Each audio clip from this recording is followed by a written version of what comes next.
Coucou, c'est Créador, bienvenue pour cette nouvelle vidéo. Aujourd'hui, je vous retrouve pour un tuto mix média.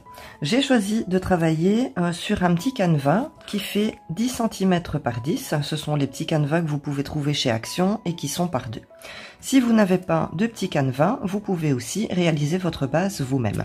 Pour ça, dans une boîte de carton de céréales, de riz ou n'importe quoi, dans un carton que vous allez récupérer, vous allez découper 2 à 3 petits carrés comme ça de 10 cm par 10 que vous allez assembler. Donc vous allez les coller ensemble pour avoir une base bien rigide pour être travaillée. Je vous montre ce que ça donne une fois que c'est travaillé. Donc cette base, c'est aussi, j'ai utilisé du carton. Voilà, c'est un petit tuto donc mix média sur le thème couture que j'ai réalisé l'année dernière. Si vous l'avez manqué, je vous mets le lien en haut dans le coin de la vidéo. Je vais utiliser de la dentelle en rouleau qui vient de chez Action. Pour coller ma dentelle, je vais utiliser un reste de colle Artex, donc c'est aussi une colle qui vient de chez Action. C'est une colle pour tissu et qui est transparente au séchage. Je vais protéger mon bureau avec une alaise. Dans mon rouleau de dentelle, je vais découper un carré de 10 par 10 qui va recouvrir la totalité de ma toile. Pour remplacer la colle Artex que j'utilise, vous pouvez utiliser n'importe quelle autre colle liquide, comme par exemple de la Tacky Glue. Je vais ensuite sécher ma toile avec un heat gun que vous pouvez remplacer par un sèche-cheveux. Je vais découper l'excédent de dentelle tout autour de ma toile.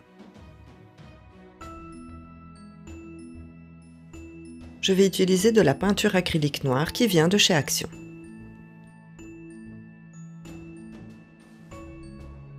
Je vais appliquer la peinture acrylique noire sur la totalité de ma toile avec un pinceau. N'oubliez pas de peindre les bords de votre toile. Ensuite, je vais sécher avec mon heat gun. Je vais utiliser des clés en bois que j'ai récupérées sur des toiles. On peut réaliser ces clés soi-même avec du carton. Sur un carton assez épais, vous allez tracer un rectangle de 5,3 cm de long sur 1,1 cm de haut. Ensuite, vous allez sur le dessus mettre un point à 4,4 mm. Sur votre côté droit, vous allez faire un point à 0,9 cm. Vous allez tracer et vous obtiendrez un petit triangle que vous allez découper. Voilà donc le résultat que vous allez obtenir. Vous allez découper donc 2 clés en carton que vous allez coller ensemble pour avoir une bonne épaisseur. Et voilà, votre clé en carton est prête. Je vais également utiliser quelques petits embellissements qui viennent de chez Action.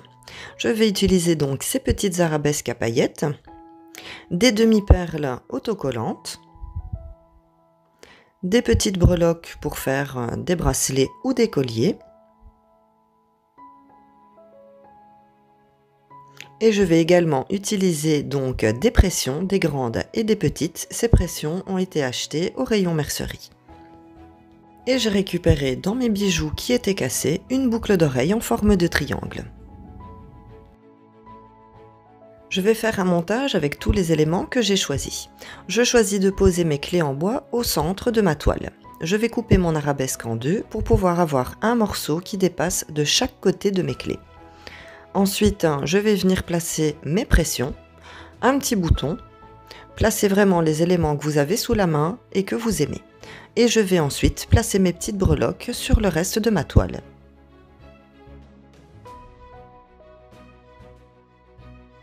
Je vais ensuite coller ma boucle d'oreille avec le pistolet à colle sur mes clés en bois.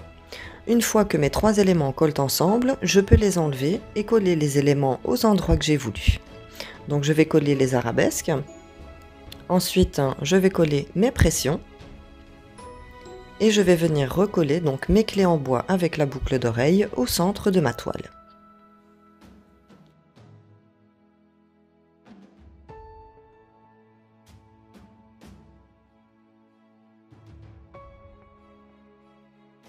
Je vais utiliser du gel médium mat de la marque Ranger qui est une colle qui est utilisée pour le mix média. Une fois sèche, elle est totalement transparente. J'utilise le gel médium pour coller mes petits embellissements en fer. Le gel médium est souvent utilisé en mix média pour coller les éléments en ferraille. Mais vous pouvez très bien utiliser votre pistolet à colle. Pour une meilleure adhérence de vos embellissements en fer, si vous utilisez le pistolet à colle, je vous conseille de passer un fin papier de verre à l'arrière de vos embellissements avant de venir les coller sur votre toile. Je vais utiliser différents moules en silicone qui viennent de chez AliExpress. J'ai choisi des arabesques et un visage.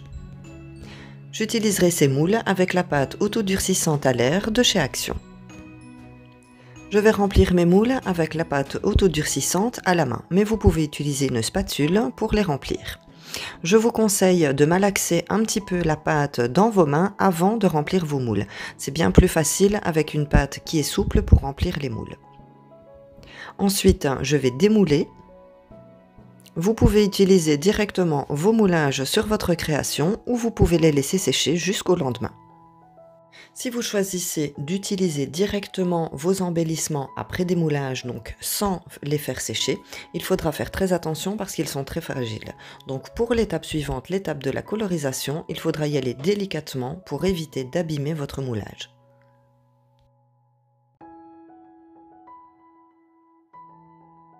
Je vais terminer l'assemblage de mes embellissements en venant coller mes embellissements en pâte autodurcissante.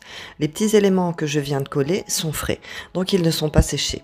Par contre, le visage est sec et je le colle au pistolet à colle. Celui-ci est sec aussi, je le colle au pistolet à colle. Les autres éléments qui sont frais, je les ai collés avec le gel médium mat. Mais j'aurais pu coller tous mes éléments avec le pistolet à colle. Ce qui m'ennuie un peu avec le pistolet, c'est que ça fait beaucoup de fils. Et je préfère coller les petits embellissements avec le gel médium. Je vais terminer mon collage en venant coller une pression au niveau de l'œil. Ensuite, je vais venir coller mes demi-perles sur mes petites arabesques en haut et en bas. Je vais recouvrir la totalité de mes embellissements avec de la peinture acrylique noire. En ce qui concerne les embellissements en fer, vous passez une première couche. Vous allez voir que ce n'est pas totalement recouvert. Une fois que votre première couche est sèche, il vous suffit de repasser une deuxième couche de peinture acrylique noire sur vos embellissements en fer pour qu'ils soient totalement recouverts.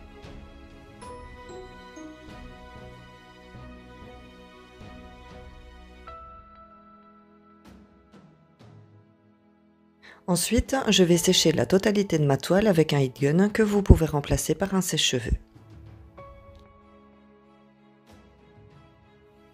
Je vais utiliser 3 peintures acryliques qui viennent de chez Action. Je vais utiliser le Phthalo Blue, la couleur turquoise et la couleur blanche, Titanium White. Cette première étape va me permettre d'enlever le côté sombre de ma toile. Je vais commencer par la couleur Phthalo Blue, qui est le bleu le plus foncé. Je ne vais pas me contenter de peindre le fond de ma toile, je vais tout simplement appliquer la peinture de façon très délicate en mettant le moins possible de peinture sur mon pinceau. Donc je trempe mon pinceau dans la peinture, j'enlève le maximum sur le côté et je viens simplement effleurer mes embellissements avec mon pinceau.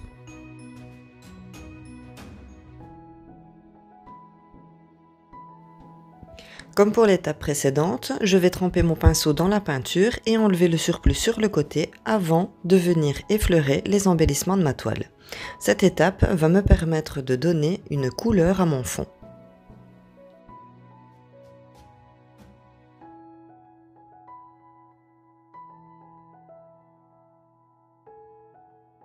Je vais maintenant utiliser le blanc pour faire ressortir tous les éléments de ma toile.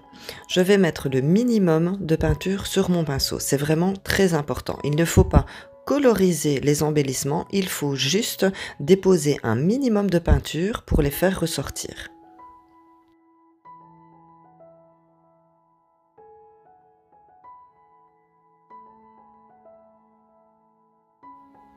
Je vais utiliser la peinture acrylique de la marque Art Création couleur or. Je vais appliquer la peinture couleur or sur quelques petits éléments de ma toile.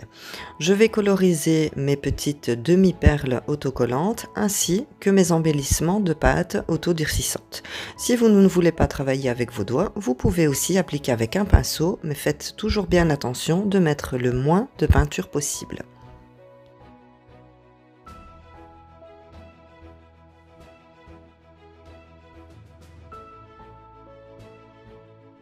Notre projet Mix Media est maintenant terminé. Il vous rappelle peut-être quelque chose, il y a 2 ans, je vous avais proposé ce tuto en images sur ma page Facebook. Le voici. Alors, il est très similaire et pourtant il y a quelques petits détails qui changent. Je vais vous rapprocher comme ça, vous verrez mieux. Voilà. Donc, le premier projet que j'ai réalisé il y a 2 ans, je suis partie sur un bleu beaucoup plus clair et avec un petit peu plus de blanc. Sinon, tous les éléments que j'ai utilisés sont les mêmes que pour le deuxième.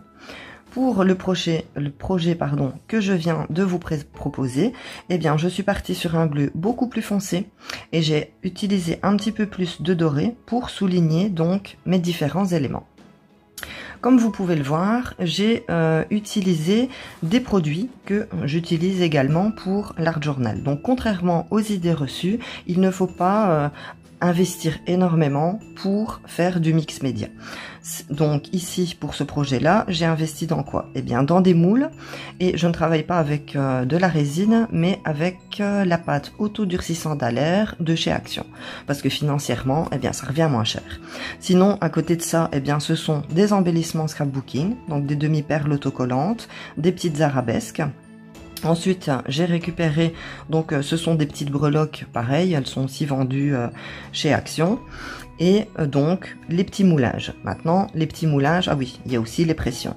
Les petits moulages, vous pouvez aussi les remplacer si vous ne les avez pas, par exemple, par des fleurs.